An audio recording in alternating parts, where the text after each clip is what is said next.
louer du matériel pour les chantiers.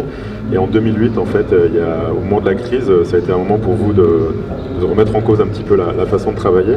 Est-ce que vous pouvez un petit peu nous en parler et quelles conséquences ça a eu sur votre organisation? Bonjour tout le monde.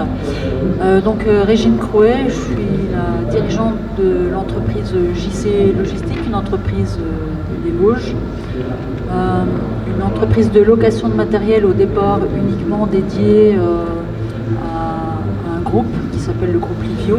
Et on a 70 000 matériels et on est au fond d'une vallée dans les Vosges. Entreprise du BTP au départ. Et dans les années 2008, c'était un petit peu plus compliqué et du coup là on a pris un virage comme vous le disiez à 360 et j'ai décidé d'ouvrir l'entreprise à l'extérieur et de créer de nouvelles activités. Mais quand je dis en fait je l'ai fait avec une équipe, je l'ai fait avec l'équipe de l'entreprise, donc aujourd'hui on est une trentaine de collaborateurs et en fait, avec des groupes de travail, on a décidé de créer de nouvelles activités.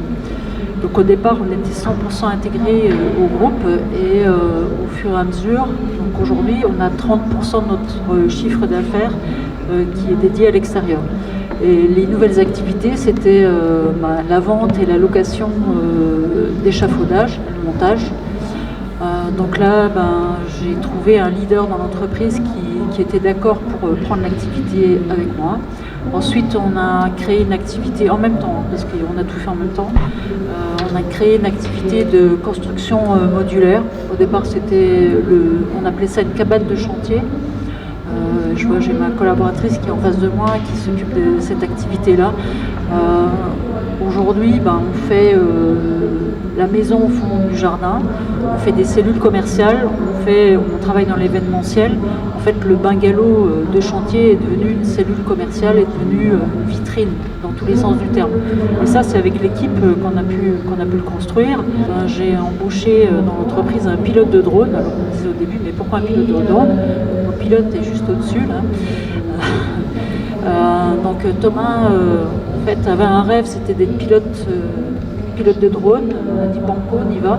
Et aujourd'hui il est très sollicité. Je ne sais pas si vous avez vu le stand là qui était juste au-dessus. Aujourd'hui en fait on fait des tutos, alors puisqu'on parle beaucoup, enfin moi je dis toujours sans l'équipe, l'entreprise elle n'existe pas. On a une très forte culture, un très fort esprit d'équipe. Et aujourd'hui, Thomas il fait des tutos pour l'utilisation du matériel. On a filmé l'entreprise. Alors là, c'est pareil, les collaborateurs sont hyper fiers de montrer leur entreprise. Et quand on peut les filmer en train d'effectuer leur mission, là, je veux dire, vous avez des étoiles dans leurs yeux. Et ça, c'est chouette. Je veux dire, un monteur d'échafaudeur, on a une page Facebook où régulièrement, la page elle s'appelle JC Logistique, je dis ça, je ne dis rien, où régulièrement on les met en scène, enfin les collaborateurs. Et du coup, au début c'était moi qui étais obligée d'aller faire les photos, et aujourd'hui ils m'envoient des photos, ils m'envoient des films, et c'est eux qui sont acteurs, quoi, je dirais. Et là, moi je suis juste heureuse, quoi, je dirais, et c'est un plaisir partagé. Et le soir je leur dis, mais vous avez vu l'heure, il faut rentrer là. Et je veux dire, les journées elles passent à une vitesse, je veux dire, ça passe vite parce que il y a des moments, alors il y a des moments qui sont difficiles, hein, je ne vais pas dire non plus que c'est toujours facile, mais un travail d'équipe, on grandit ensemble. Et je veux dire, j'ai des collaborateurs, des chauffeurs qui aujourd'hui sont chefs d'équipe, qui aujourd'hui managent des entités. Je veux dire, mon leader échafaudeur, je veux dire, il a une équipe de 10 personnes, 10, 15 personnes, et par moment, en pic d'activité cet été, il aura 30 personnes à manager. Au départ, il était monteur d'échafaudage. Et ça, je trouve ça vraiment chouette de pouvoir faire grandir ses collaborateurs. Moi, j'ai grandi aussi. Je veux dire, j'ai été obligée de lâcher et de faire des deuils, des activités que j'adorais faire. Je veux dire, si je voulais grandir et faire grandir l'entreprise et faire grandir mes collaborateurs, et ben c'est du partage de projets, du partage de compétences et on fait grandir les talents. Je veux dire, c'est aller chercher les compétences et les talents chez les collaborateurs. Et quand on arrive à faire grandir tout le monde comme ça, je veux dire, l'entreprise elle a une quinzaine d'années.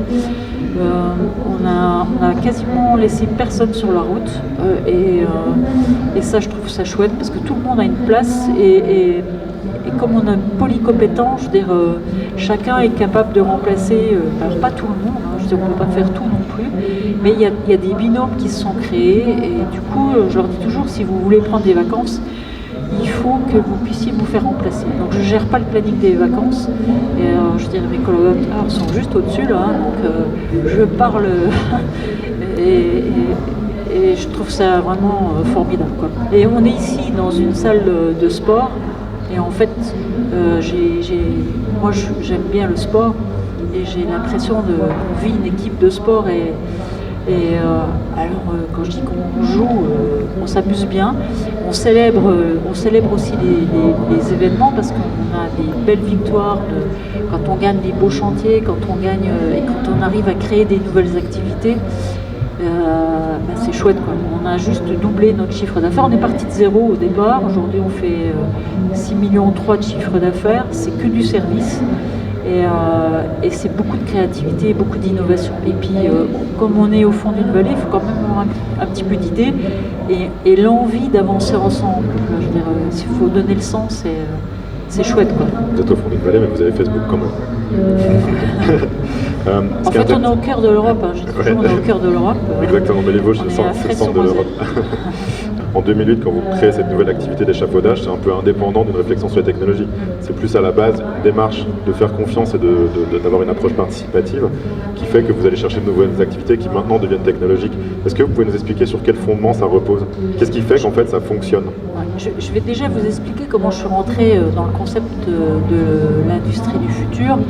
En fait, j'étais allée au salon à Mulhouse, il y a 2 ans, et je voulais absolument, j'avais lu beaucoup de choses. Alors, on faisait du lean management, on prenait des outils lean management. J'ai aussi des stagiaires de l'IT Hubert Curien d'Épinal qui sont là aussi aujourd'hui, qui étaient venus pour m'aider à mettre en place des outils. Mais je veux dire, c'est pas forcément évident. Donc, comment je suis rentrée à l'industrie du futur? Moi, c'est un sujet qui m'intéressait parce que je trouvais que ça nous fouette un petit peu pour avancer, ça nous oblige à avancer. Donc, je suis allée à l'industrie du futur au salon à Mulhouse et j'avais rencontré des personnes de la région. On m'a rencontré Monsieur de Paris, j'avais aussi Sylvie Dalguer qui nous aidait beaucoup aussi sur le projet. Et elle me disait, mais c'est pas possible, vous n'êtes pas une industrie, vous pouvez pas. Et je dis, mais oui, mais moi, en fait, je gère, on a 70 000 matériels. Et en fait, c'est géré comme une plateforme logistique, mais c'est aussi géré comme une industrie. Alors je leur dis, non, mais c'est pas tout à fait possible. Je dis, vous savez, le plus grand hôtelier de France, il n'a pas d'hôtel. À l'époque, Airbnb n'a pas d'hôtel. Je dis, vous voyez, en fait, je veux faire le Airbnb, c'est-à-dire que je vais être comme une industrie, je veux rentrer dans un système industriel. Moi, j'ai une formation logistique au départ, et je me disais, il faut qu'on arrive à industrialiser pour être encore plus performant, puis pour justement encore plus grandir, quoi. Moi, je veux pas qu'on grossisse, je veux qu'on grandisse. Il se trouve qu'on arrive à faire beaucoup de choses comme ça, en fait. Et du coup, qu'est-ce qui fait que ça marche? C'est quoi les facteurs clés pour que ça fonctionne chez vous? Qu'est-ce qui fait que ça tient et que justement vous arrivez à comme ça mobiliser les équipes sur ces projets d'innovation? Moi, j'ai envie de dire, on pourrait presque leur demander, ils sont là. Mais je veux dire, ce qui fait, c'est que quand on fait un management collaboratif, collectif, je veux dire, il y a toujours quelqu'un qui va relancer la machine. Moi, je vais donner une impulsion, je vais donner des idées. Et là, je vais sourire parce que on parlait tout à l'heure des profils. Je veux dire, j'aime bien l'innovation, j'aime bien les nouvelles idées, j'aime bien créer des nouvelles activités, lancer des défis. Et il y a toujours quelqu'un dans l'équipe qui dit, moi, je prends. Alors des fois je mets en route, et il y a quelqu'un qui prend. Et du coup, ils sont toujours en éveil. Je veux dire, l'équipe est toujours prête à bouger, toujours prête. Et je veux dire, qu'est-ce qui donne des étoiles à vos collaborateurs? C'est l'envie d'entreprendre aussi. Je veux dire, ils entreprennent, c'est des challenges. Qu'est-ce que vous faites pour que ces idées-là, enfin vous dites on partage ça entre équipes, est-ce que vous avez mis en place des animations spécifiques justement pour que ces idées-là elles circulent? En fait, on a un rituel tous les jours, on a ce qu'on appelle un point du jour. Donc tous les matins, entre 9 et 10 heures, suivant l'activité, on se réunit tous autour d'une table haute. On n'est pas assis, je veux dire, l'objectif au début c'est d'une réunion qui durait 10 à 15 minutes.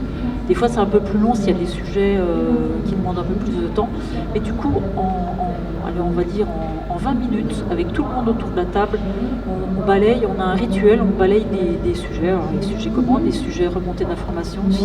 Si on fait une connerie, parce qu'on peut aussi faire des conneries, je dis ouais, on a fait une connerie, c'est une expérience. Il ne faut pas en faire tout le temps, mais je veux dire, c'est aussi accepter qu'on peut faire une erreur. Je veux dire, donc ce rituel-là, tous les jours, est très fédérateur. Et au début, je me disais comment on va faire. Donc je l'ai animé un tout petit peu au début.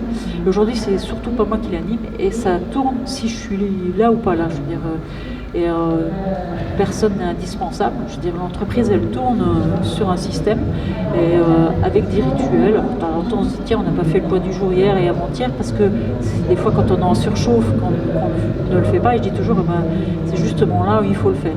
Et ce point du jour, il a eu tellement de succès. On avait fait au départ au niveau administratif. On l'a conduit au niveau du magasin, donc on a un magasin avec des magasiniers qui préparent du matériel tout au long de la journée, qui arrivent en commande tout au long de la journée. Et là, en fait, tous les jours, en début d'après-midi, on fait notre point du jour. C'est vraiment demandé. Je veux dire, les gens ont envie de ce point du jour parce que c'est un moment où il n'y a pas de téléphone. Je veux dire, on est focus entre nous. Et on a aussi ce qu'on appelle la météo, c'est-à-dire que, parce qu'on a tous des moments où on est plus ou moins en forme, et du coup, souvent c'est en début de séance, on fait la météo, je ne sais pas si tout le monde connaît la météo, on va dire comment on est aujourd'hui, et du coup, s'il y a quelqu'un autour de la table qui exprime un mal-être, pour X raisons, personnelles ou professionnelles, et je veux dire, il y a un système de cohésion qui se met tout de suite en place et ça devient presque enfin je veux dire, on va pas aller, alors on n'est pas dans le monde des bisounours, hein, mais je veux dire, cette personne-là, le jour-là, elle sera un peu moins sollicitée. D'accord, donc on voit là, donc il y a la confiance, le droit à l'erreur, l'audace aussi un petit peu qu'on retrouve dans vos deux témoignages, changer son modèle d'affaires et du coup transformer son organisation, ou alors des difficultés en sens inverse, mais qu'est-ce qui est important pour réussir? Je trouve de formidable, c'est de célébrer les petites victoires. Il n'y a pas que les grandes victoires qu'il faut célébrer. Pour moi, ça c'est important. Célébrer les victoires, du coup, ça donne envie de recommencer, ça donne envie de gagner. Moi, ce que je retiens par rapport au propos, je disais qu'il illustre parfaitement, et c'est fantastique de voir la vision qu'il faut avoir, ou en tout cas l'ouverture d'esprit, ou la curiosité de se dire je vais aller sur d'autres terrains de jeu où on ne m'attend pas. Et quand j'ai évoqué ce côté, votre écosystème là, traditionnel, faites attention parce que ça va venir d'ailleurs, alors je ne sais pas chez qui vous êtes allé bouleverser des choses, ou peut-être sur un terrain de jeu qui était vierge et où il faut aller aussi, parce que c'est ça aussi l'industrie du futur, ça permet aussi d'aller sur des terrains de jeu où on ne peut pas aller, notamment parce que les technologies permettent aussi de faire des choses qu'on ne savait pas faire avant, et d'aller surprendre tout le monde, y compris des gens qui se disent mais qu'est-ce qu'elle vient faire là, c'est pas du tout son truc, et il faut surtout balayer toutes ces idées préconçues. Nous sommes cette région continentale qui regarde les européens